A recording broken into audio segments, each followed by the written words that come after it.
he was a great example, Yeah. Hmm. of what we need from the church and Christians being the salt and light in a community like the university that we see today. That's right. What do you think about that, Zach? Yeah, I was just gonna add, our politics should be informed by our faith. It shouldn't be like this, just like Right. they're completely separate from each other. And Brown, some of the country's Ivy League schools, like Brown University, for example, was founded by Baptists. I believe Yale and Harvard were founded by Congregationalists.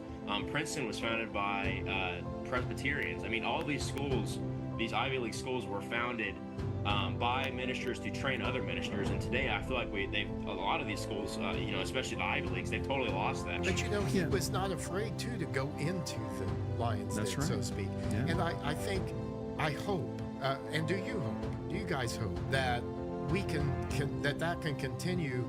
Maybe it's not Charlie Kirk was the leader of this, recognizable leader, but this needs to happen across Yeah. our country. Well, one you know? thing I want to see that I heard Hope Turning Point USA, and it seems like they're not doing this, but I hope they don't change their approach to what they're doing on college campuses. Don't let that murderer, that assassin, change the mission of 100%. TPUSA. Still going on campuses, having these open discussions, having these debates. That's the solution. That's the only way we're going to turn this country.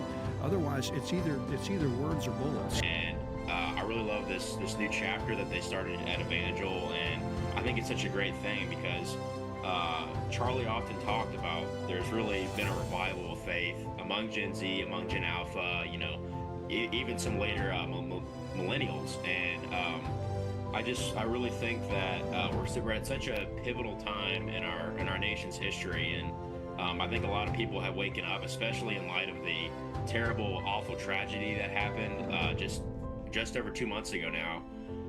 I think a lot of people are turning to faith because there was a lot of demonic reactions to his death, as we saw online at U of L. There's flyers posted saying debate this, and it was a terrible graphic image of Charlie. I mean, it was a cartoon, but it was still awful.